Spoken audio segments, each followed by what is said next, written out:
at napapanahon saan ka man naroroon.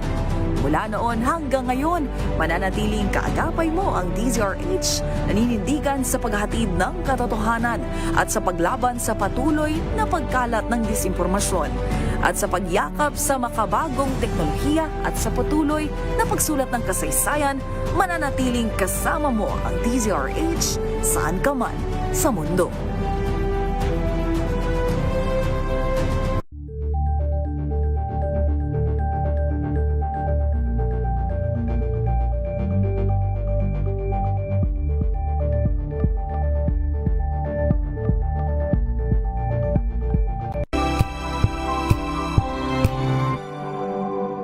Wow, ang saya. Isang barangay na labada, puro mancha pa. Goodbye, pahinga. Mommy, isang laba lang yan sa Pride Bar Blue. May powerful stain-away enzymes na malupit sa dunit mancha. At di masakit sa kamay. Isang laba lang yan. Hello, pahinga. Hello, Pride Bar Blue. ACS. Maulan man, no worries na amoy kulob ang damit. Charm Fab Con. Bangong kumaka-bloom. Tanggal amoy kulob sa bango ng charm. Kaya gamit ko, Charm Fab Con with Bloom Fresh Technology. Kills 99.9% of kulob-causing bacteria.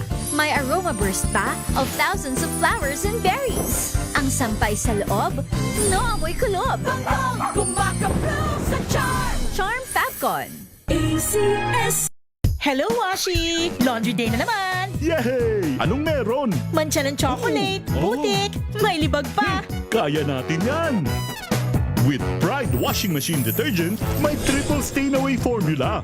Tanggal ang makapit, madikit, at madupit na dumit mancha. Kaya easy-easy ang labada. Mula noon hanggang ngayon! All you need is pride. All you need is pride. ACS. Tanggaling-galing mo! Smart dishwashing paste ko! Pritong ulam na masebo, plato ang kaldero. Tanggaling for everyday. Ganyan pag smart ang dishwashing paste. May double tanggaling formula. Tanggal ang sebo, tanggal ang bakterya. Bahit para walang bahit, linis fantastic sa metal at plastic. Number one ko to. Tanggaling-galing mo! Smart dishwashing paste. ACS. Tinesting, sinuri, siniyasan. Ang resulta? Super effective ang Shield sa pagpatay ng bakterya at virus. Shield Antibacterial Soap. Believe ang mga eksperto sa Philippine Nurses Association. At si Mami, Tiwala ako sa Shield. Shield Antibacterial Soap. Napatunayang mabisa. Ang mga nurse, tiwala. ACS. May nagbago. May arte. May budget. Akala nyo lang yon. So solid. White rose papaya, wow, white rose. White rose papaya, wow, white rose. White rose papaya. May glow up with white rose papaya. White Rose Papaya. May puti power times 2 kasi may papaya at niacinamide. May shea butter and tea tree oil pa. Kutis sulit ang glow May up. glow up with white rose papaya. White Rose Papaya. Kutis sulit ang glow up. ACS. Galalala Falcon. Galalala Falcon. Ang bango ng sampayan. Tara na magsayawan. Calafabcon, amoy nakaka-joyful! I'm Danvic Briones. I'm a visual artist and a cook, and this is my MX3 story. How does MX3 help you when it comes to your health? Canada made me slow down. What that does, lalo na with MX3, it enhances that because it's organic. So it helps you sustain that healthy lifestyle na hopefully will still be standing and being active in the next 30, 40, 50 years. MX3, dito ako believe. Mahalagang paalala, ang MX3 capsule ay hindi gamot at hindi dapat gamitin panggamot sa anumang uri ng sakit. Galalala Falcon. Galalala Falcon. Ang bango ng sampayan. Tara na magsayawan. Calafabcon, amoy nakaka-joyful!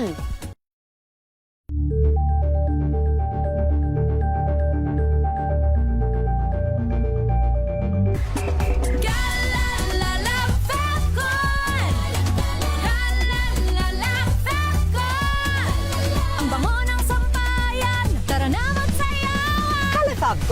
Amoy nakaka-joyful! Indoor activities para sa mga 1-year-old babies. Alamin. This portion is brought to you by ACS Manufacturing Corporation, ISO certified, maker of world-class quality Pride detergent. Ang unang taon ni baby ay ang tamang panahon para simulan mo na siyang turuan sa mga tunog o sounds sa tulong ng kanyang laruang rattles, drums, spoons, pots at pans. Bukod pa riyan, pwede rin kayong bumuo ng playhouse mula sa cardboard box. Pasok din sa mga learning activity na pwedeng ipasubok kay baby ay ang paglalaro ng water and sand at turuan siyang mag-dig, pour and scoop nito. Sa paraan daw na ito ay nade-develop ng isang bata ang kanyang fine motor skills at hindi mawawala ang unti-unting pagtuturo sa kanya kung paano ang pagbibilang gamit ang kanyang mga daliri, sa kamay at sa paa. This portion is brought to you by ACS Manufacturing Corporation, ISO certified, maker of world-class quality Pride detergent.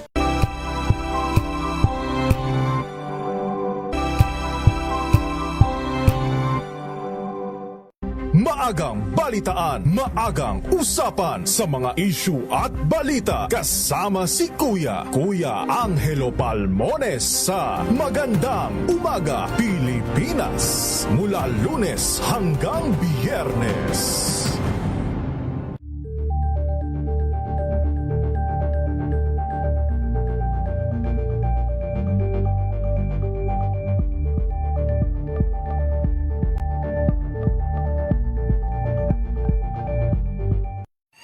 Mga balitang gigising sa inyong umaga. Mga balitang kailangan mong malaman. Mapapakinggan sa ACS Balita sa 2x2. Kasama sina Anthony Taberna at Jerry Baha. Lunes hanggang Biyernes.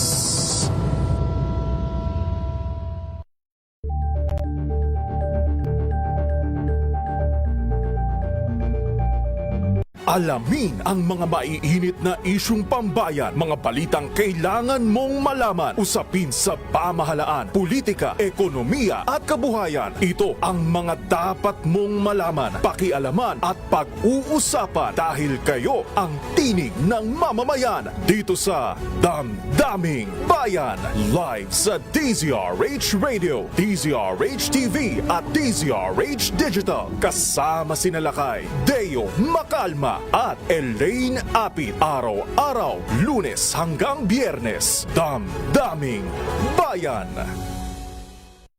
Angel po si Angelo Palmones nag-iiwan sa inyo na isang magandang umaga. Maraming salamat. Life goes on! Good morning, Lakay! Good morning, Sister Ann. At good morning. Magandang mainit na umaga. Angel po si Angelo Palmones nag-iiwan sa inyo na isang magandang umaga. Maraming salamat. Pilipinas, una sa Pilipino.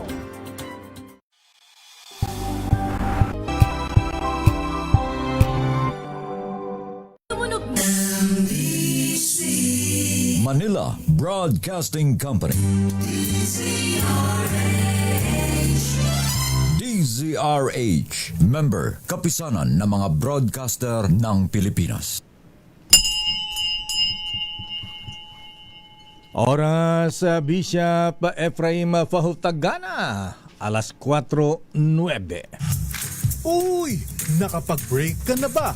Nakapag-relax ka na ba? Saan ka man nagtatrabaho, mapa-opisina man o work from home o mula mismo sa pwesto, sasabayan namin ang break time mo. Sasabayan namin ng mga balita at komentaryo, mga panayam ng mga taong viral ngayon. DZRH Break Time! RH Break Time! It's been raining in Manila, hindi ka ba nilalamig?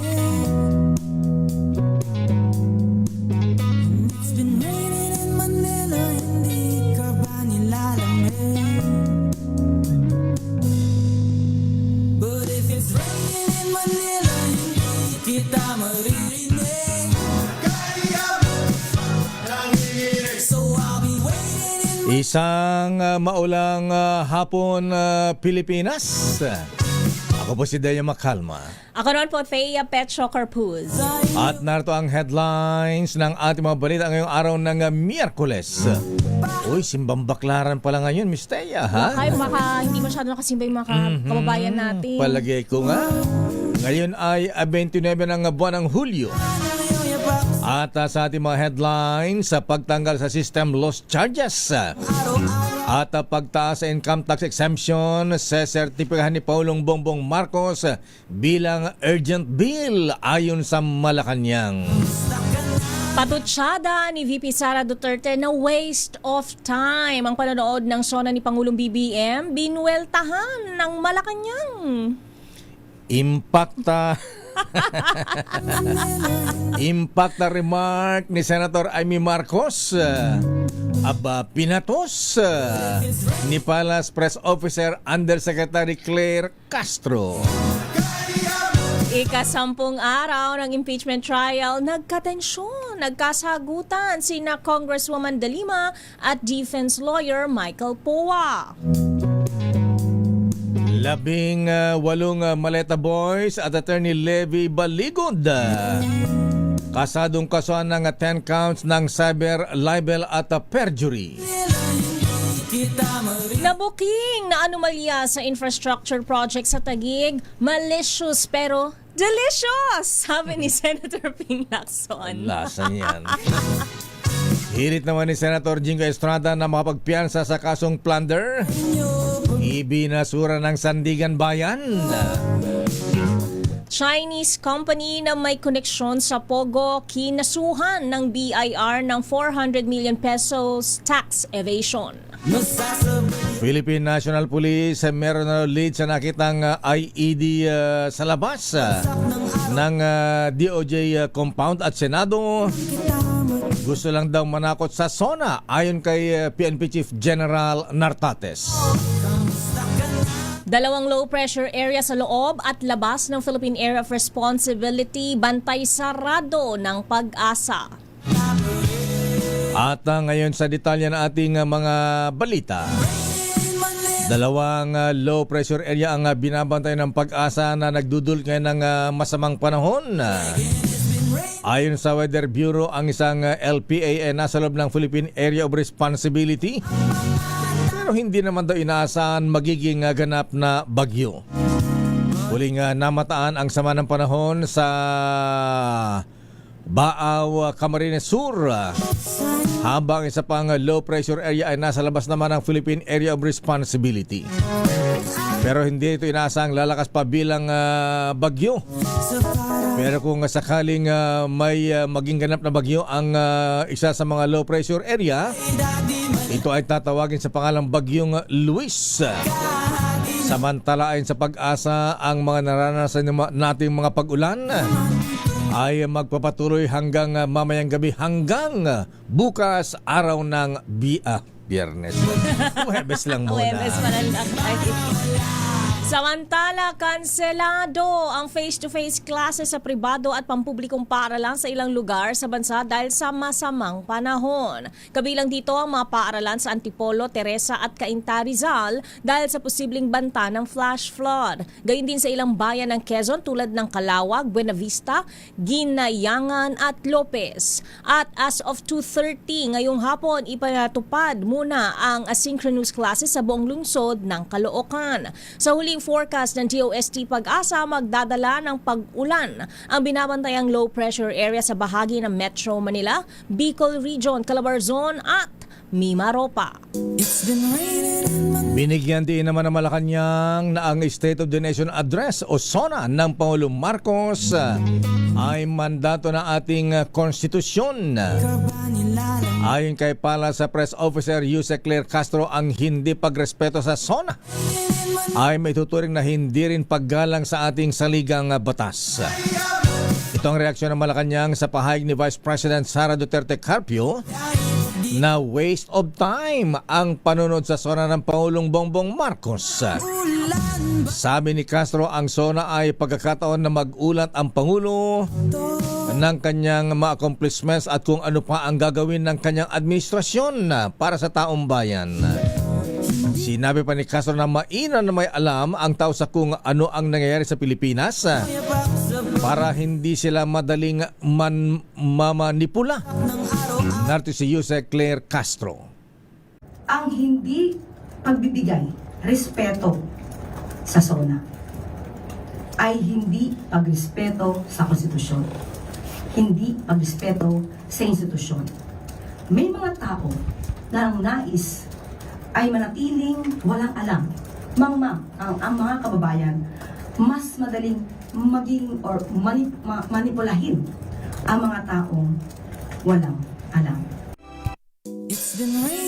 Samantala, I cannot comment on that. Ito ang naging sagot ni Vice President Sara Duterte ng tanungin sa kanyang reaksyon sa pagtatayo ng Artificial Intelligence o AI Hub sa Pilipinas sa ilalim ng Pax Silica Initiative. Sa panayam sa The Hague, Netherlands, tumanggi ang Vice Presidente na magbigay ng pahayag sa naturang proyekto. Nauna nang sinabi ng pamahalaan na kabilang sa mga nakaplanong proyekto ang isang AI-focused industrial hub sa Pilipinas na inaasang makatutulong sa paglikha ng trabaho at pagpasok ng investors. Narito ang bahagi ng pahayag ng Vice Presidente. Ano na? Paxilica? Yung Paxilica. Paxilica? Hindi ma'am, Paxilica. Do you know anything about that? Wala, so I cannot comment on that.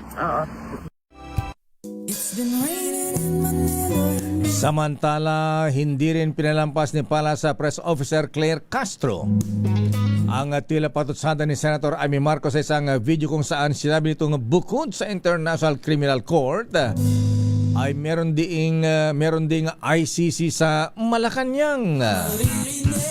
Bagamat hindi direktang pinangalanan ng senadora si Castro, sinabi ni Senator Marcos na ang letrang I sa naturang acronym ay tumutukoy sa salitang impacta.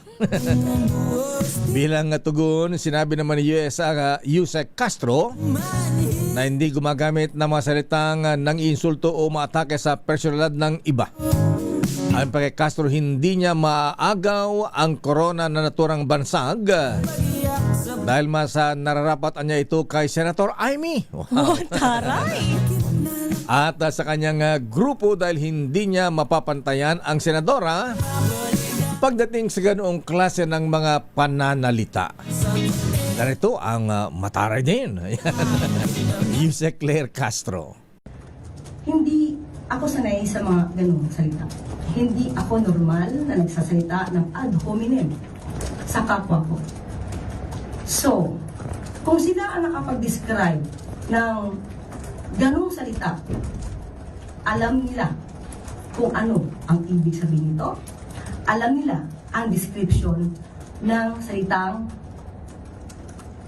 impacta. It takes one to know one.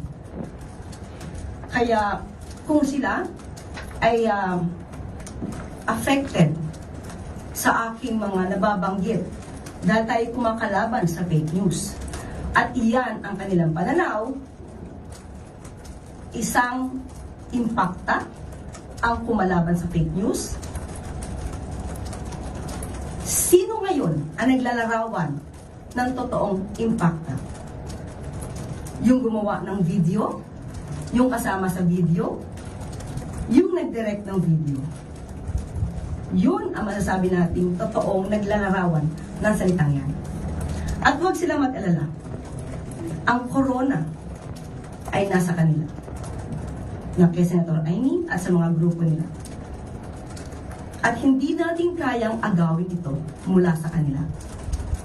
Wala ako sa kalingkingan ni Senator Amy para sa ganyang klaseng description.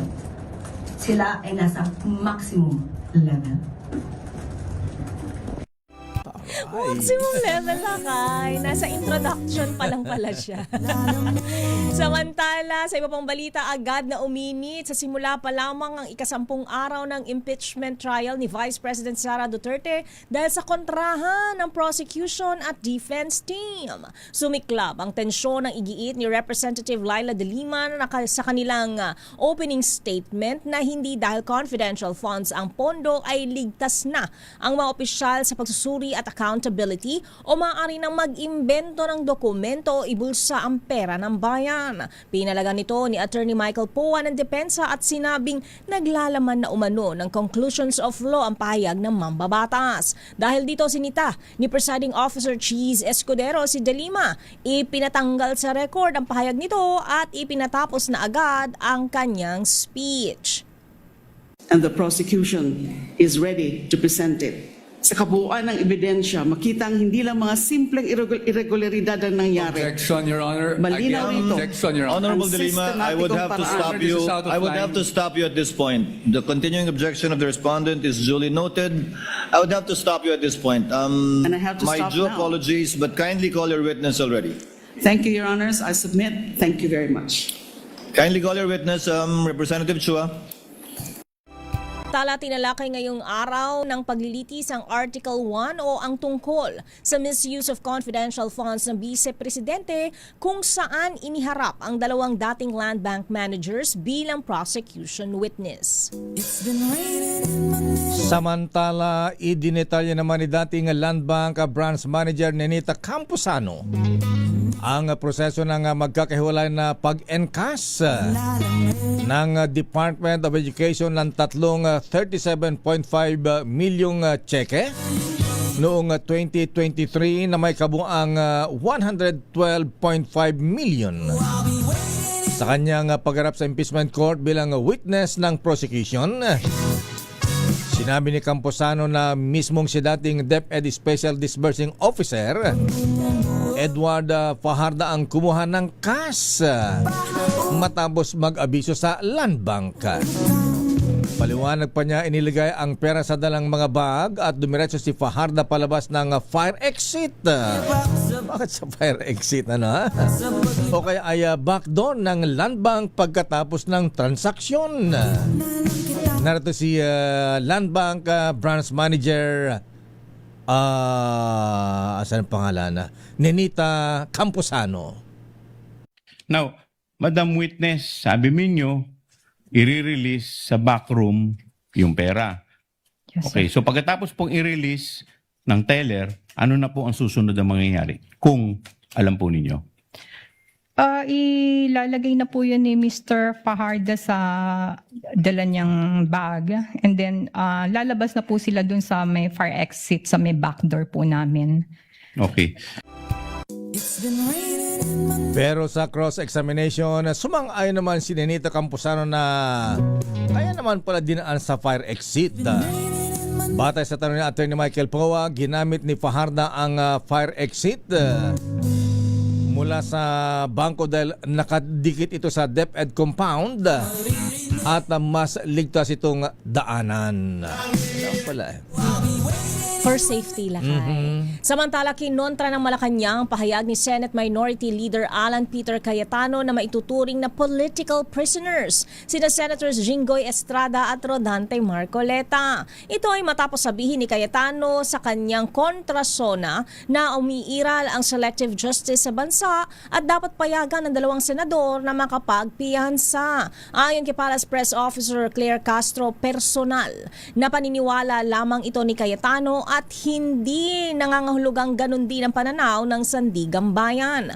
Nasa korte umano ang pagpapasya kung dapat o hindi payagang makapagpiyansa ang mga akusado batay sa mga ebidensyang ipinresinta sa kanilang mga kaso. Dagdag pa ni Castro, kung naniniwala si Cayetano na may political motivation ang mga kaso, maaari naman itong tumayong abogado ni na Estrada at Marcoleta para patunayan ang kanyang mga aligasyon sa korte. Narito ang bahagi ng pahayag ni Palace Press Officer Claire Castro.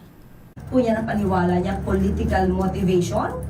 Maaari naman po siguro siyang tumayo na lawyer sa dalawa para ito mapatunayan. Definitely, may mga ebidensyang nakita at yung dalawa po na senador, ay maaari naman nila itong pasinungalingan habang sila po ang magbibigay ng kanilang depensa.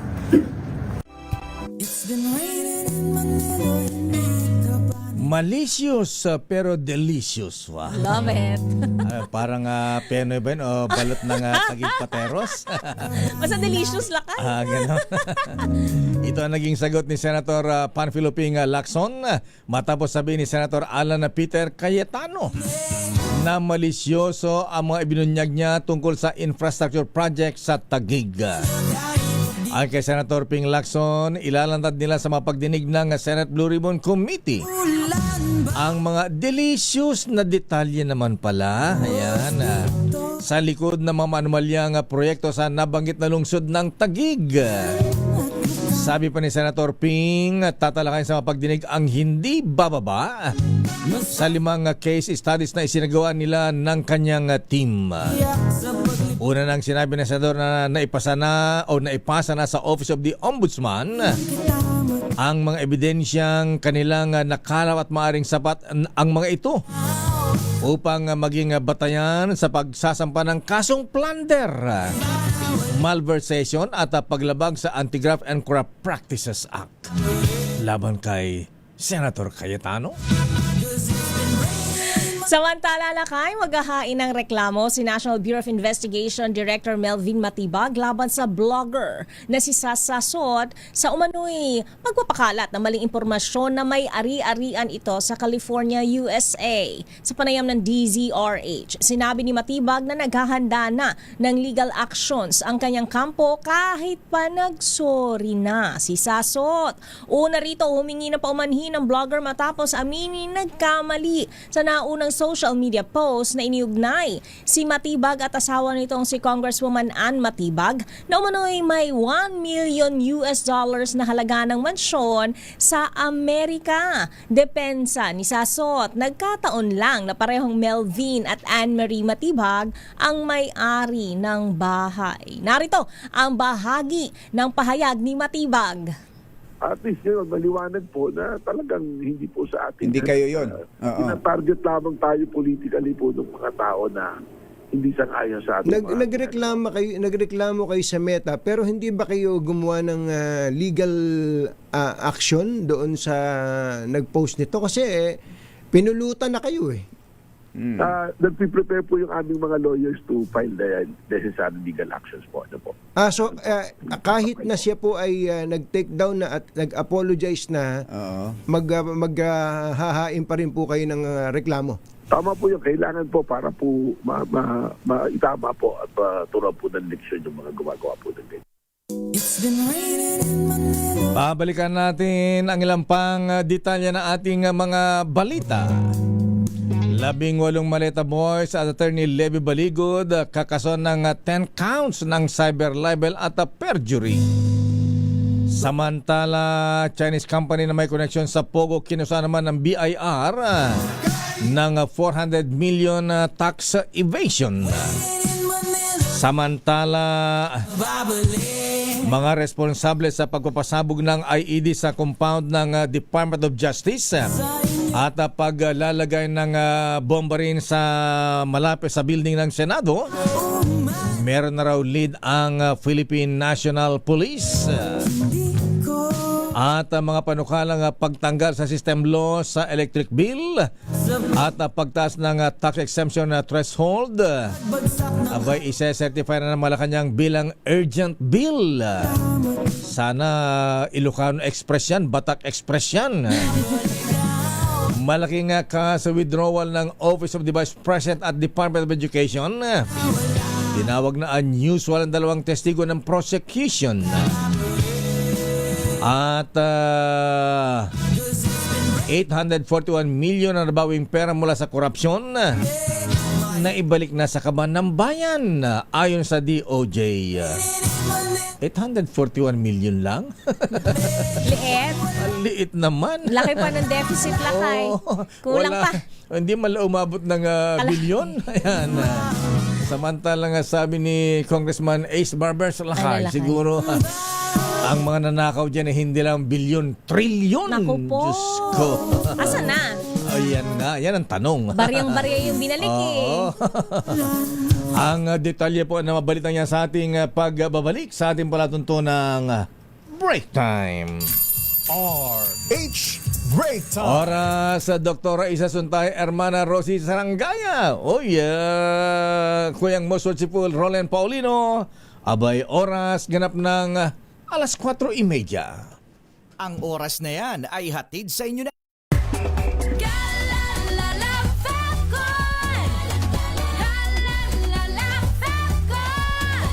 Ang bango ng sampayan, tara na magsayawan! Kalafagcon, amoy nakaka-joyful.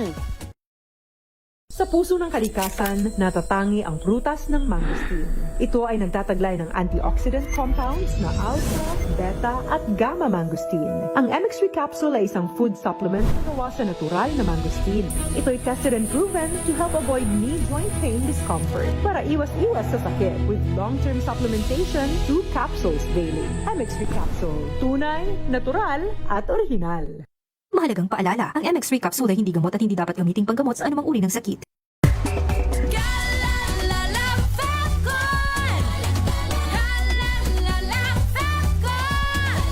Ang bango ng sampayan, tara na magsayawan! Kalafagcon, amoy nakaka-joyful.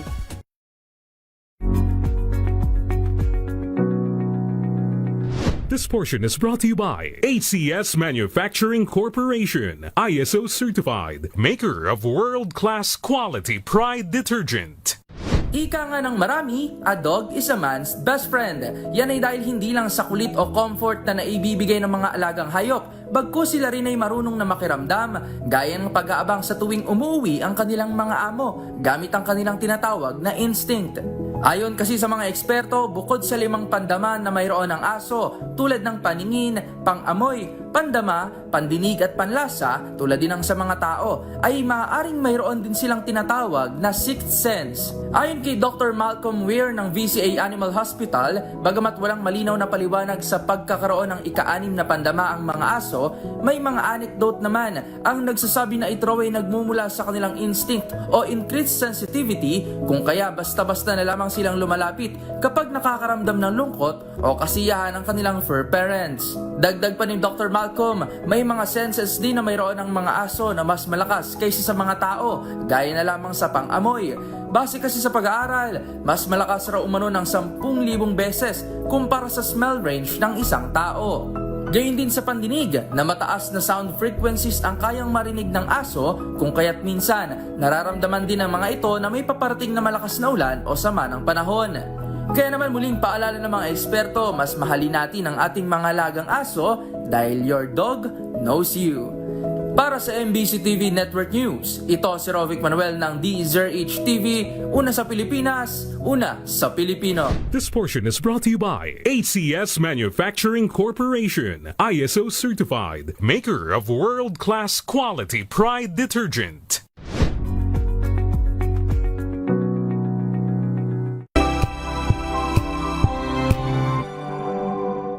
Hello, Washi! Laundry day na naman! Yay! Anong meron? Mancha ng chocolate, putik, may libag pa. Kaya natin yan! With Pride Washing Machine Detergent, may triple stain-away formula. Tanggal ang makapit, madikit, at madupit na dumikmancha. Kaya easy-easy ang labada. Mula noon hanggang ngayon. All you need is pride. All you need is pride. ACS. Maulan man, no worries na amoy kulob ang damit. Charm Fabcon, bangong kumaka-bloom, tanggal amoy kulob sa bango ng Charm. Kaya gamit ko, Charm Fabcon with Bloom Fresh technology. Kills 99.9% of kulob-causing bacteria. May aroma burst pa of thousands of flowers and berries. Ang sampay sa loob, no amoy kulob. Bangong kumaka-bloom sa Charm. Charm Fabcon. ACS. Sa lahat ng bagay, simula pa lang, siguraduhing max protection na. Kasi pag kulang ang proteksyon, baka madaling masira. Sa ngipin, dapat may max protection din. Max Alaga ng Unique Toothpaste. With Max Protect Formula, help stop cavities before they start, while keeping breath fresh. Try Unique Maximum Fluoride Protection. Para Max Alaga, Max Protektado. ACS.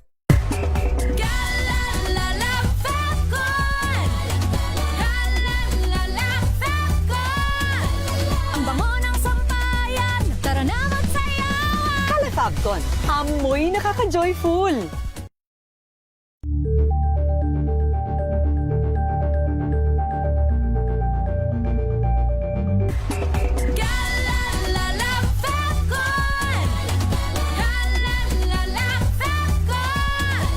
Ang bango ng sampayan, tara na magsayawan. Calefabcon, amoy nakaka-joyful.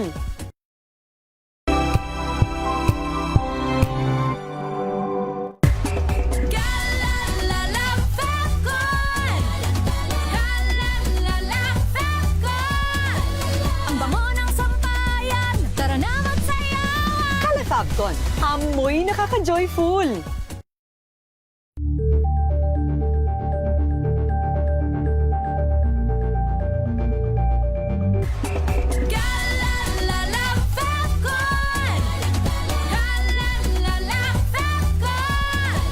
Ang bango ng sampayan, tara na magsayawan. Calefabcon, amoy nakaka-joyful.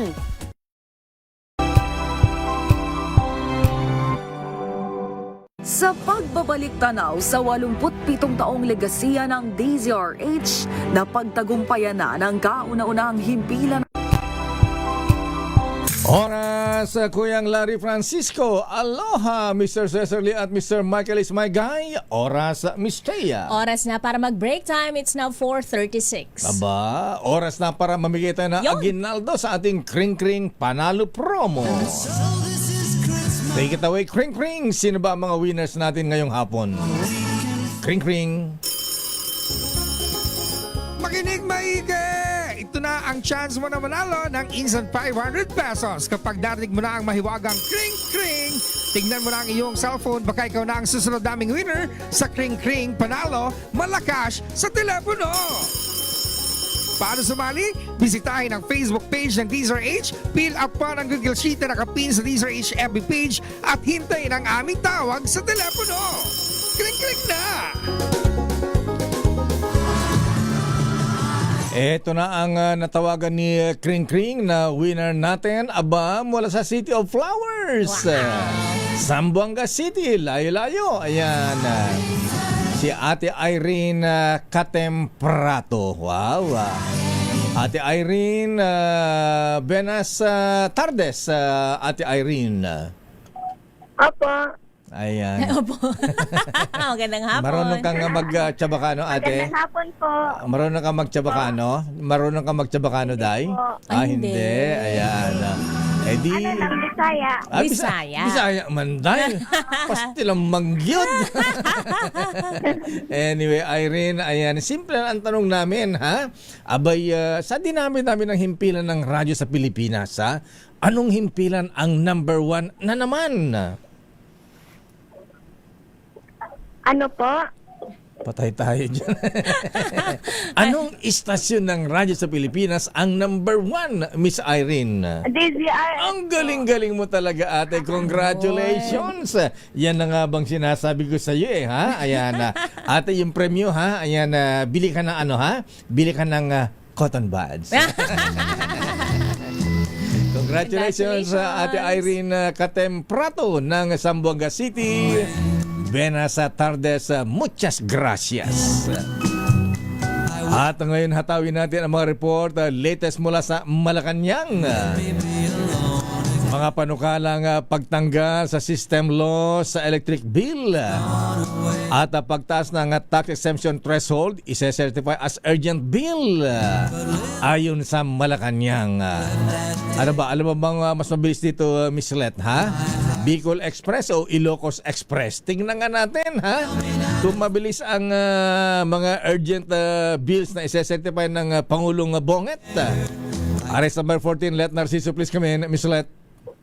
Lakay Mistea, tiniyak ng Malacanang na pabibilisin ang pagsasabatas sa mga panukalang isinulong ni Pangulong Ferdinand Marcos Jr. sa kanyang State of the Nation address. Ayon kay Palace Press Officer Pierre Castro, isi-certify as urgent bill ang amyenda sa Electric Power Industry Reform Act o EPIRA para tanggalin ang system loss charges sa electric bill. Kasama rin sa gagawing prioridad ang mungkahing itaas ang taunang income tax exemption threshold sa 350,000 mula sa kasalukuyang 250,000. Ito para tulungan ang mga manggagawa at ang middle class na makaraos sa tumataas na gastusin. Sabi ni Castro, hihintayin lang ng Pangulo na mabalangkas sa mga panukalang batas bago ito bigyan ng sertifikasyon. Pakinggan natin si Jose Castro. Ang kailangan lang po kasi makita yung mga bill. At pag nakita po ng Pangulo ay definitely yan po ay isa-certify as urgent. Isang bill ay nilalagpasan nito ang patakaran na dapat dumaan sa 3 magkakaibang araw ang pagbasa ng panukala, kaya maaaring ipasa sa second at third reading sa parehong araw. Ito si Letner para sa D. Yes, okay? Nakita naman natin sa zona ng Pangulong Marcos, ha? Halos sa lahat yata ng mga senador at mga congressmen nagtayuan, nagpalakpakan. Baka naman na pwede ipasa yan ng hindi naabutin na 1 buwan. Kaya ba yan? Super rush. Oo. Oo, at saka, well, in fairness naman, doon sa 2 kapulungan, mukhang mayroon ng naihain na mga bill patungkol. Bagamat yung doon sa Kamara, ang sabi ni Ways and Means Committee Chairman na Miro Kimbo, sisikapin lang matapos sa loob ng 1 buwan yung pagbalangkas dun sa bill dito sa pagtanggal ng system law. Laki ito ay pagbalangkas pa lang. So, bilisang kaagad, overtime kayo para masulit naman ang pasweldo namin sa inyo. Oo, depende lang yan laki sa konsultasyon dun sa kaukulang mga ahensya. So, kung talagang gugustuhin, kaya yan ang mabilisan. Pag gusto may paraan talaga, Lakay. Pag ayaw, mag-overtime kayo. Ayan, magsunog kayo ng kilay. Ayan. Manong Speaker Boji D, ha? At Senate President William Gatchalian to. Tatay pala yun. Sherwin Gatchalian. Ayan. Pwede ba mag-overtime naman kayo? Ayan, para sulit naman binabayad ng taong bayan sa inyo. Magtrabaho kayo. Kailangan namin ito mabilis. Ayan, kailangan mas mabilis sa Bicol Express. Ilocos Express naman tayo. Oo, may pahiwatig naman ang palasyo na isi-certify as urgent. Dapat maging sign na yun sa kanila na apurahin nyo na. Kasi ipapasa natin yan. Titignan natin ang galing ng bagong PLO chief. Ayan, PLLO pala. Ayan, oo. Joey Salceda. Ayan, baka pwede ang gamitan ng Bicol Express yan. Oo. Ayan, tingnan natin ang galing ng Joey Salceda ngayon. Oo, at saka kilalang ekonomista din kasi yung lakas. Correct, oo. Kayang-kaya niya ito. Sana nga ay maging mabilis ang pagsasabatas nito, Lakay. Ngayon umuulan ng basa. Ano pa schedule ng presidente ngayon, Miss Let? May mga Lakay, nag-farewell call, di ba, ng mga ambassadors. Ambassador, natapos na ang kanilang tour of duty. Ambassador ng Hungary at the Netherlands. Ayan. Okay nga, Rud. Maraming salamat, Miss Let. Balik sa inyo, Lakay at Miss Thea. Mula sa Malacanang, dumako tayo sa Senado, Miss Thea. malaking cash withdrawal ng Office of the Vice President at Department of Education, tinawag na unusual ng 2 testigo ng prosecution. I-detalye mo ang balitang yan, RH28, Raymond Agpaas. Raymond! Miss Thea, Mayor, iisa ang terminong ginamit ng 2 testigo ng prosecution sa malaking cash withdrawal ng Office of the Vice President at Department of Education sa ilalim ni Vice President Sara Duterte. Sa testimonya niya na Ms. Violeta Constantino na dating manager ng Land Bank Show Bolivar Branch at Nenita Camposano ng Land Bank DepEd Branch, unusual ang withdrawal ng cash sa kanila ng OVP at DepEd.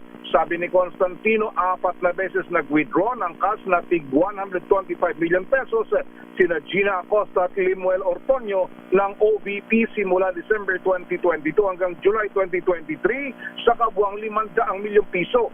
Inilalagay ito sa 4 na malaking gym bag. Samantalang sinabi ni Camposano ng DepEd Land Bank Branch na 3 beses naman nag-withdraw ng cash si dating Undersecretary Edward Fajarda ng tig 37.5 million pesos mula February hanggang July 2023 para sa kabuang 112.5 million pesos. Pareho nilang sinabi na tinawag nilang unusual ang mga nasabing transaksyon dahil ang iba ay ginagamit ay cheque o kaya ay online transaction at hindi cash. Narito si Ms. Violeta Constantino sa pagtatanong ni Senador Kiko Pangilinan. Average na cash transactions sa inyong withdrawals, apart from yung 125 million na cash, yung average is about 500,000. Tama? Yung average amount ng cash. Pwede po or lower than that. Kung cash po. Yes, yes. So, malaki yung agwat, no? Opo. And that's why you say it's unusual. Yes, sir. Okay. Ito si RH28 Raymond Advaz para sa DZRH. Una sa Pilipinas, una sa Pilipino. Maraming salamat, Raymond Advaz mula sa Senado. Dumako tayo sa Kamara de Representantes. Dalawang dating Land Bank executives o managers nagpatatag daw sa aligasyon sa halos kalahating bilyong pisong withdrawals ni Vice President Inday Sara Duterte Carpio.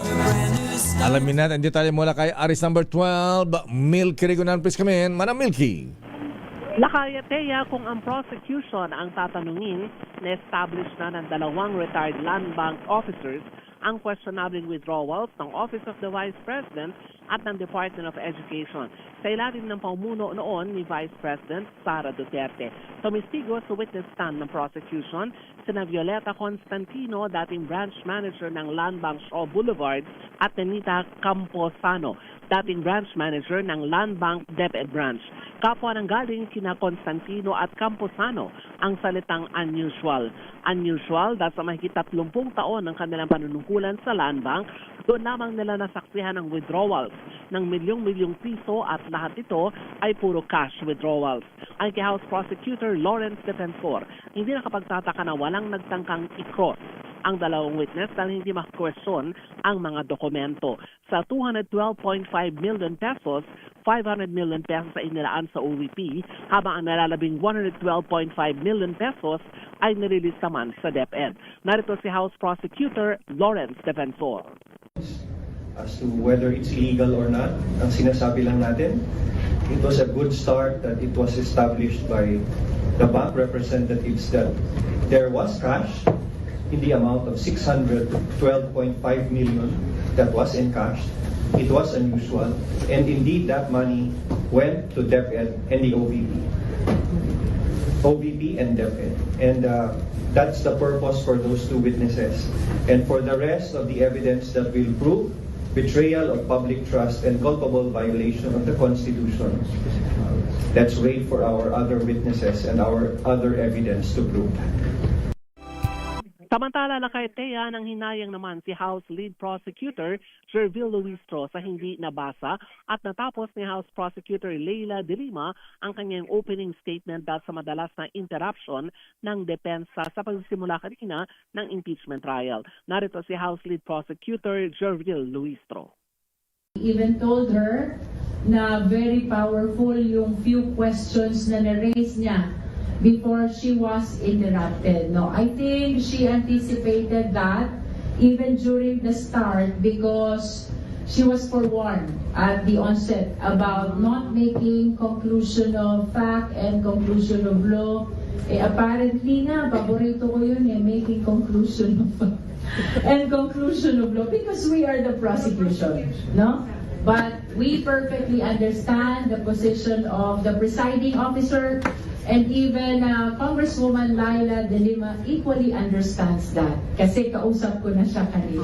She's very much fine. Samantala, next week lakay at Teya, dalawang auditor naman ng Commissioner ng Audit ang isasalang ng prosecution sa pagpapatuloy ng Article 1 o confidential funds. Ako si Milky Rigunan, nagulat para sa DZRH. Una sa Pilipinas, una sa Pilipino. Maraming salamat, Manang Milky. Hindi man lang naka-first base si Madam Leila De Lima. Ang ganda-ganda pa naman yung kayang islang. Oo, hindi nag-init lakay Uminit lang sila. Report mula kay Tina Nolasco. 841 million pesos na bawing pera mula sa korupsyon na ibalik na sa kaban ng bayan ayon yan sa Department of Justice. Why so little? Asa na yung iba? Aliit. Ida tayong balita. Di ba kinupit yan? Oo nga, no, lakay. May nagsoli pero... Baka nagkakupitan na dyan, Tina. Ha? Merong pouch. Kasi from maleta to pouch na lang lakay. Ida tayong balitang yan. RH9, Tina Manila Girl Nolasco. Tina. Miss Thea at Lakay, mukhang isang maleta pa lang ito. Itong naibabalik na. Oo nga, payat pa. Oo, manipis. Payat. Isang gym bag lang. Mahigit 841 milyong pesos na cash nga ang matagumpay na nabawi mula sa mga individual na sangkot sa katiwalian sa gobyerno, partikular sa mga sangkot sa flood control scandal. Ito ang inanunsyo ng Department of Justice o DOJ kasunod ng pagtiyak ng Pangulong Bongbong Marcos sa kanyang ikalimang State of the Nation Address o SONA na lahat ng mababawi sa mga tiwaling kawani ng pamahalaan ay ibabalik sa kaban ng bayan. Sa inilabas na dokumento ni DOJ spokesperson Attorney Polo Martinez, kabuuang 841,381,500 pesos ang nailipat na sa National Treasury sa pamamagitan ng Land Bank of the Philippines. Kabilang sa mga nagsauli ng pera, sina dating DPWH officials Henry Alcantara, Gerard Opolencia, Roberto Bernardo, at Sims Construction Trading owner at manager Sally Santos. Pinasalamatan din ng Department of Justice ang Pangulo sa ipinakitang pagtitiwala sa National Prosecution Service para sa pagpapatupad ng hustisya at pananagutan sa gobyerno. Tiniyak din ng DOJ na magpapatuloy ang kanilang pagkilos sa pakikipagtulungan sa Office of the Ombudsman habang iginagalang ang konstitusyonal na mandato nito. Ito si RH19 na Nolasco para sa DZRH, una sa Pilipinas, una sa Pilipino. Maraming salamat, Manila Girl Tina Nolasco. Nako, Mr. President Apoy, nagkakupitan yata. Bakit naman ganon? Yes, Secretary Ralph, Mr. Little President. Baka pwede ipatawag yung Justice Secretary Bida, ha? Bakit 841 million lamang ang nababawing pera mula sa korupsyon? Nipis! Oo, lang yan man. Sabi ni Yusek Bernardo, willing siyang magbigyan ng 1 bilyon. Asan na? Yan nga, ha? Abay, ang dami-dami. Itong si Sally Santos ng Sims. Ayan, sina Alcantara. Ayan, itong sa Legacy. Ayan. Nagsoli na ba sila? Ha? Isa Diskaya lakay. Ayan, Diskaya pa. Di ba dapat, baka ito lang yung 841 sa kanila pa lang yan? Oo nga, ha? Hindi maganda, Mr. President, ha? Kabayan, Little President Ralph, ha? Abay, mukhang nagkakakupitan. Bayan? Bayan, di mala umabot na 1 bilyon. Oo, nipis-nipis, payat-payat. Oo. Abay, mukhang mag-iimbis na ba sa DOJ? Hindi na. Parang kaya pa natin buhatin yung maleta na tatalakay. Nakakaasar, nakakainis. Babalikan natin lang pang detalye natin mga balita. Standby, Noche Kakas. Oras, Miss Teya. Ganap ng alas 4:52 ng hapon.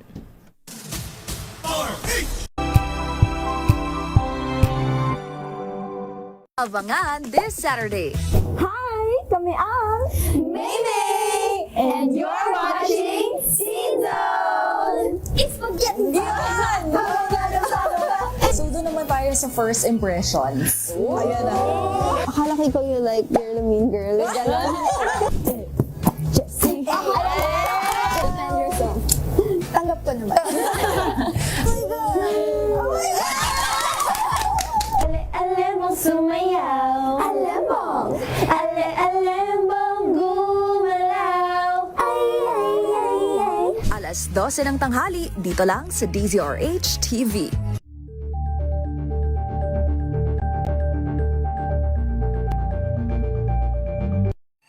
Mga balitang gigising sa inyong umaga. Mga balitang kailangan mong malaman. Mapapakinggan sa ACS Balita sa 2x2.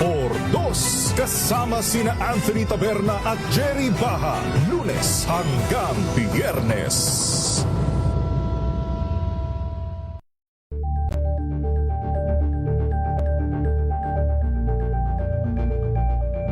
Alamin ang mga maiinit na isyung pambayan, mga balitang kailangan mong malaman, usapin sa pamahalaan, politika, ekonomiya at kabuhayan. Ito ang mga dapat mong malaman, pakialaman at pag-uusapan dahil kayo ang tinig ng mamamayan dito sa Damdaming Bayan.